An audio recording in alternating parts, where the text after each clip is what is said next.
Okay, Justin, we're live. Can you go ahead and introduce yourself and tell us what you're running for? Yeah, my name's Justin Reinhardt, and I'm running for state representative of Maine in District 21, and that's who I am. Excellent. Awesome. And so your Green Party, can you give us a little bit about your background? Yeah, I'm a DSP. I'm a direct support professional. I work with people that have autism and different intellectual disabilities. I'm a live-in caregiver, so I am up there in it all the time, and it's a lot of work. I work with this community a lot, and so that's that's where I base a lot of my values when I vote, is whether or not it helps people. Excellent. That's a great field, I think. Um, hey, can you tell us a little bit why you're a Green Party? Yeah, I can definitely tell you why I'm Green Party. We don't accept outside corporate money, and that's a big one. I mean, the biggest thing about getting our democracy back is to make sure that we have people that are elected that actually give a shit about their constituents, because we don't have that a lot. It's always going to whoever's paying me the most is going to get my representation, and I really hope that we're better than that. And we'll see with this ranked choice voting that we have in Maine. It'll make things a little bit more interesting to see if third parties actually stand a chance. So that'll be really nice. Yeah, it would be great, and I hope it does, because we're fighting for that here as well. And so it would be good to have a leader, and it being Maine would be great. Hey, you're in a race with the incumbent. I think there's only two of you in the race, and the incumbent, Heidi Sampson, is a kind of a libertarian Republican. Can you tell us a little bit about her? Yeah, Heidi Sampson, she does vote in a very libertarian way as a Republican. Not too keen on the social welfare. Is from what I've seen, as at least according to her voting record, a lot of it seems like that same rugged individualism that we see from every other Republican and conservative that's out there. And really, I just have personally, I have a problem with that kind of ideology. I just don't think that anything good for society has ever come from just one individual.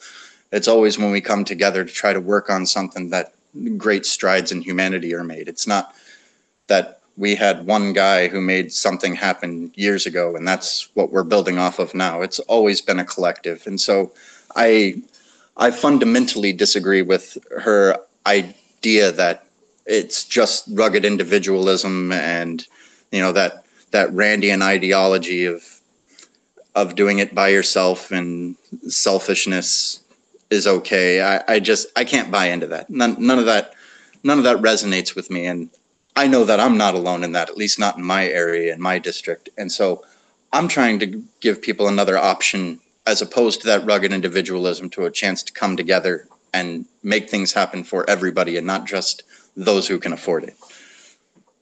Excellent. I agree with you. Is Maine pretty progressive, or are they kind of conservative over there?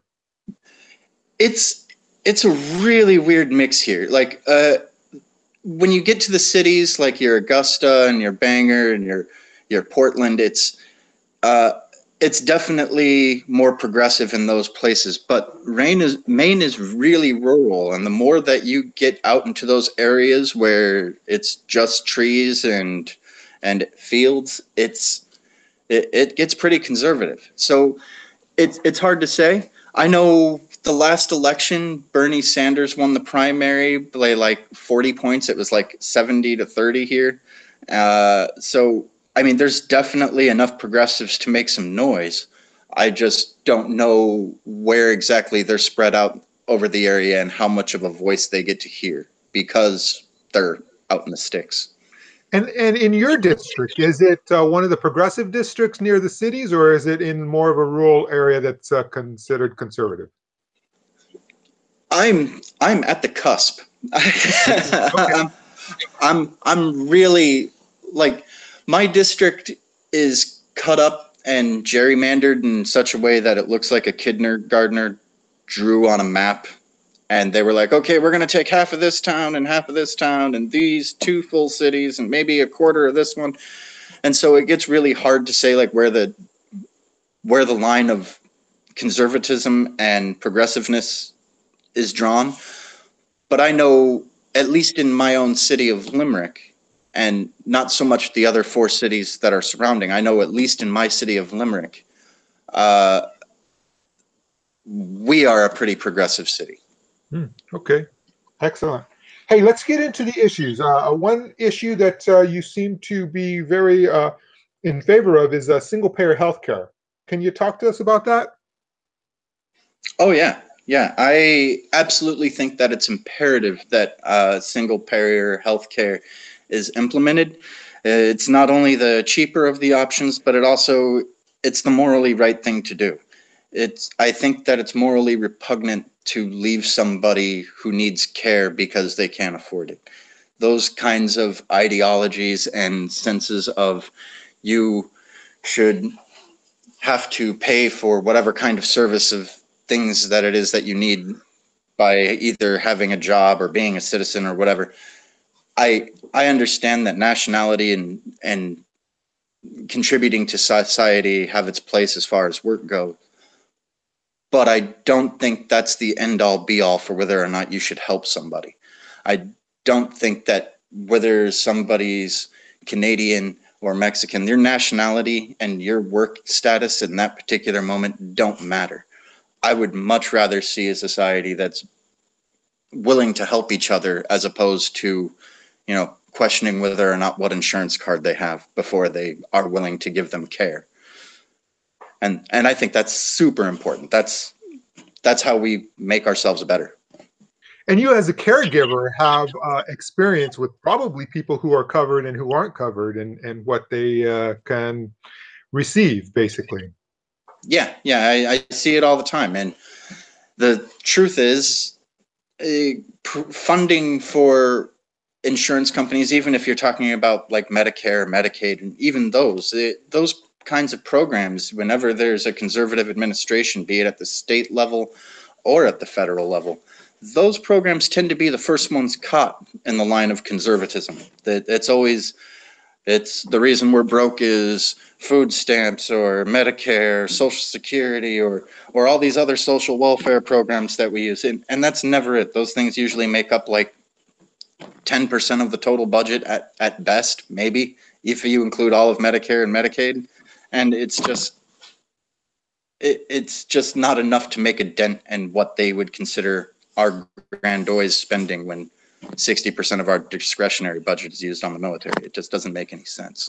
Absolutely. Hey, so in California, they just killed actually single-payer healthcare. Is there an actual effort in Maine to get single-payer healthcare going? I can only speak from the grassroots part, and I know that there's a lot of different organizations and people that are getting together to demand some kind of action. It's going to be interesting to see what comes because our governor has termed out, and Governor LePage didn't have the best reputation here in Maine or in the United States, really. He had been on the news several times for making racist comments and things. So it's nice to get him out of there. And I think really where we go as far as single payer goes will probably depend a lot on who is at the helm as the governor, because any type of progressive movement will get shut down immediately if you have a conservative in there, especially for things like single payer healthcare. They're really all about that privatization. So, trying to stand up to those guys it's hard going. Beware that in California we have a filibuster-proof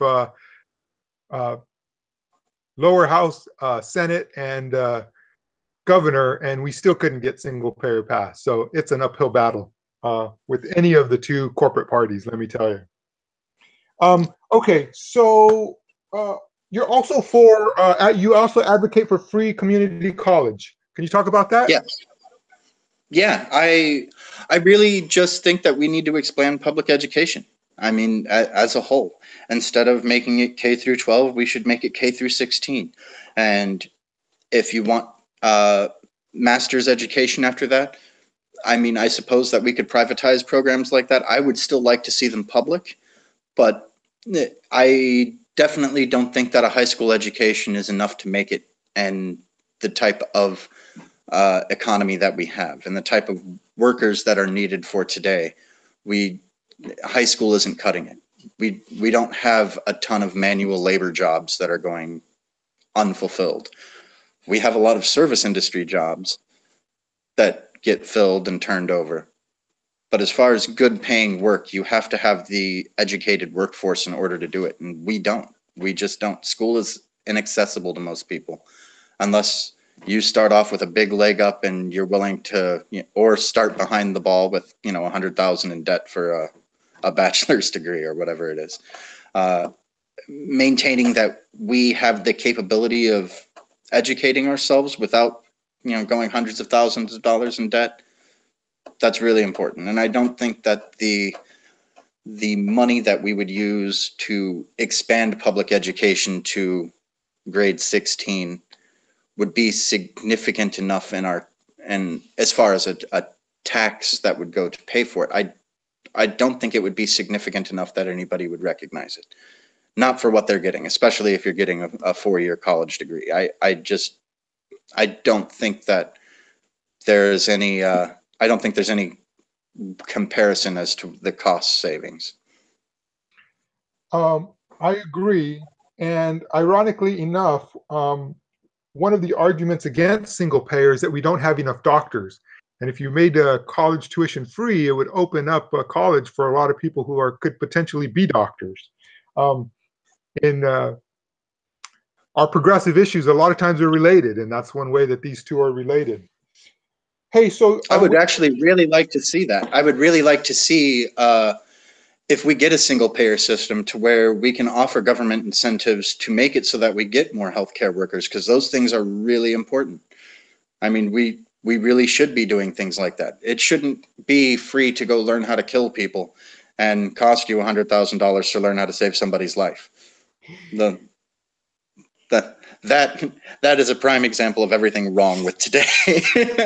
Absolutely. Hey, do you want to say anything about the March for Our Lives movement since it's current?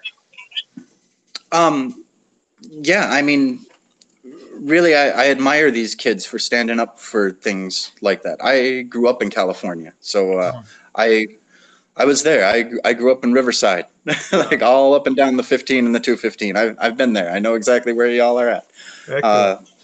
I graduated in '99, so I was down there during the early '90s when it was a little rough. I'm familiar with violence in schools. I recognize what they're going through, and if they can make change, then I support them in doing so, because I know we tried in the early '90s and it didn't really work out too well. We had a small assault rifle ban for like 3 years, or 3 or 4 years, I think, and I think mass shootings went down by like 23% or something like that. I can't exactly remember the numbers, but I hope that they do better than we did in the early '90s and they make more permanent solutions. It's a big movement. I'm really hopeful. Hey, so based on your background, you're also for nonprofit care and mental health facilities. Yes. Can you tell us about that, and how is that different from single payer, maybe? Well, single payer healthcare it really depends on how we implement single payer healthcare and exactly what things would get covered under a system like that. And a lot of that depends on whether or not we have social democracy or democratic socialism as far as our hospitals go. And that basically comes down to the business aspect of it, which is, does the state own the hospital, or is the hospital a separate private entity that the state is paying? And those are the easiest comparison is to say the hospital being a private entity is what Australia does, and the hospital being state-owned is what Europe does. And even that makes a big difference on, what types of things would be covered. So if you have a nonprofit entity that's meant to take care of people for the long term, like programs like mine, I work for a nonprofit company, and under single payer, these nonprofits might not be covered and get those kinds of funding. And even if we can't get single payer, I still want to fight for nonprofit organizations like this one, because just because we don't get the whole pie doesn't mean that I don't want to carve out a little piece for the people who need it most. You know what I mean? Absolutely. So that's how I look at it as far as the nonprofits and things taking care of people. I mean, my nonprofit that I work for, we take care of the people that have the intellectual disabilities. There are some nonprofits that take care of people that have homelessness and abuse and drugs. I mean, these kinds of programs shouldn't get the axe or get shaved off when we talk about having things like single payer healthcare. I know that these are fringe of medical issues, but I want to make sure that those get included too. Excellent. Excellent. Hey, so one thing we're actually working on here as well, and you mentioned earlier, is ranked choice voting. In Maine, they passed ranked choice voting, but I guess there's a constitutional question of whether or not they can actually implement it. Can you talk about that? Yeah. As far as the constitutional part of it, the Constitution of Maine basically says something to the effect of whoever gets the most votes wins. And when ranked choice voting passed, because of the wording of whoever gets the most votes wins, doesn't work with ranked choice voting, which is, you can choose who you want, and then we'll take away whoever didn't have enough votes to make the ballot, and then we'll do the next two.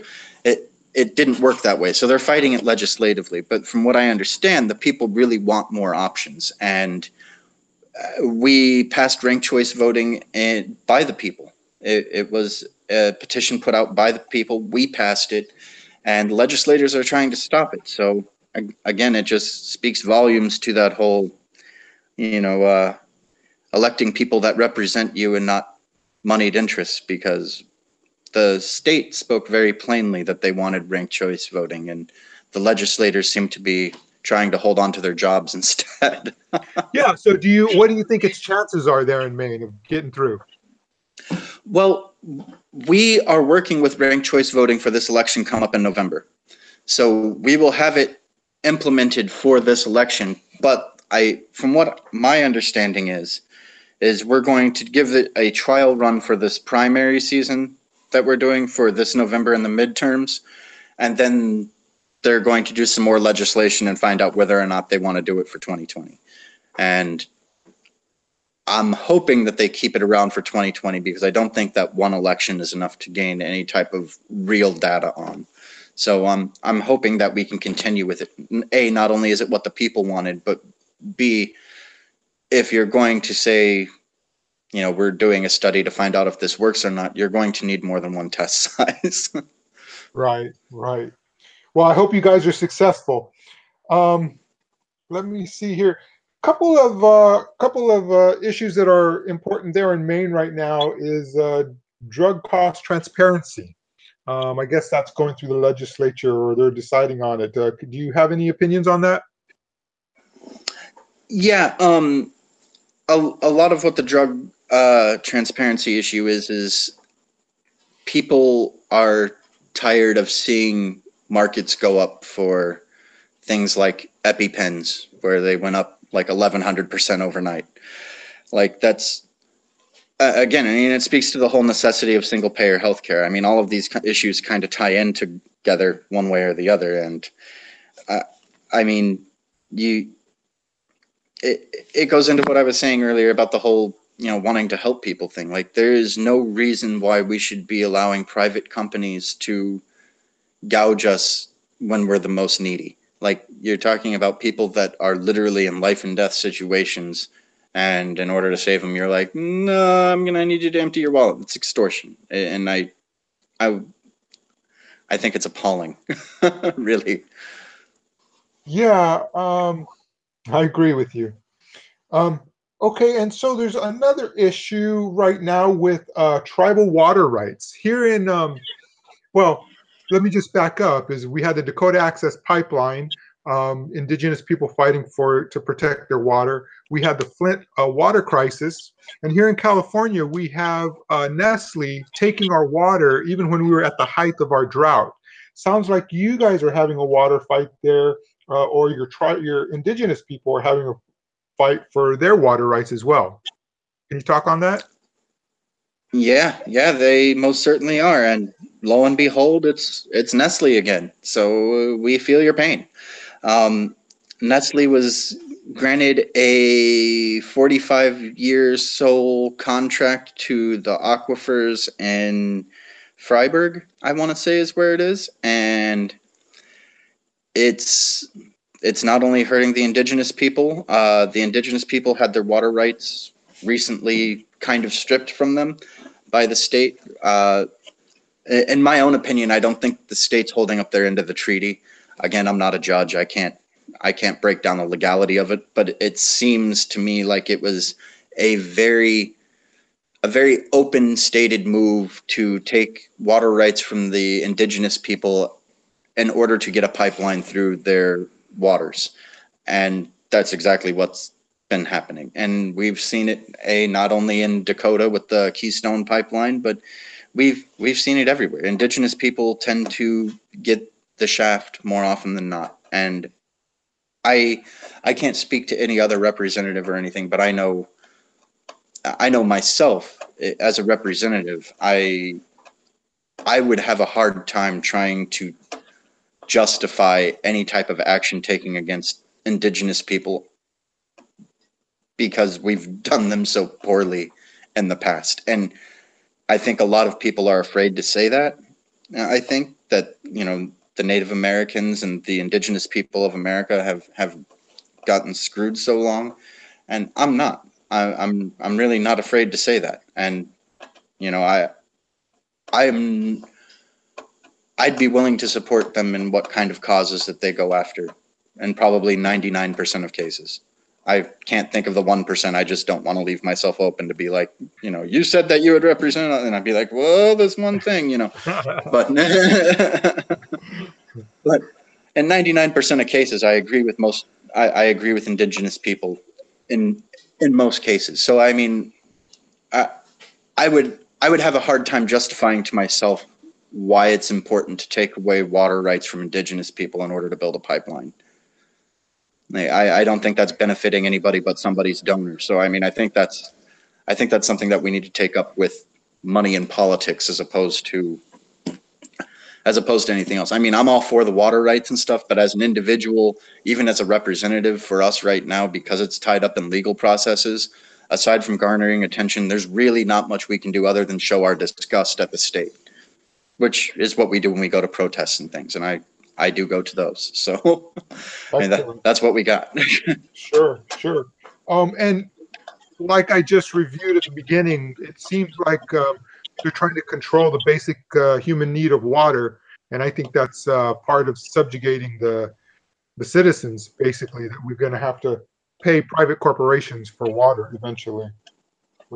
I think you're onto something. I really think they're playing a long game in order to keep the populace under control with resources that are privately claimed for pennies on the dollar, like water. Yes. And I again, like, I'm a Green Party member, and we are a socialist party to some degree. Yes. There are certain things that I just like, and this is, I don't know about the Green Party stance in particular, but me personally, there are certain things that I don't think should be privatized. I don't think that we should privatize the life as far as seed and clone. I don't think that we should be able to privatize water. I don't think that we should privatize telecommunications and cable. I think that certain things should remain in control of the public. Education, healthcare, food, telecommunications, those kind of things should be publicly owned. I don't think that we should allow private entities to take those over. I think those are imperative to our kind of infrastructure, and I don't think that allowing an outside entity to hold us hostage from those is a good idea. And they're basic human needs, and it's a moral imperative, I believe, to have those available to everybody. I agree with you. Hey, let's touch on one last topic. It sounds like Maine and California are kind of in line, is the legalization of marijuana for both medical and recreational use. Can you talk about that and where Maine is at right now? Yeah, Maine has voted to legalize recreational use and medical use.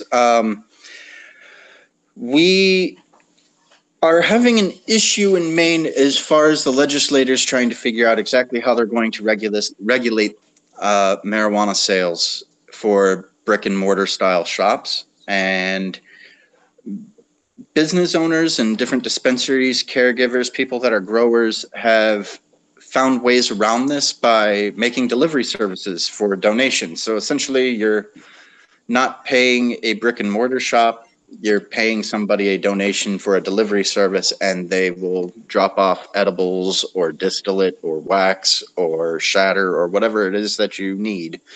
And they have online menus, and that's how they're getting around it here.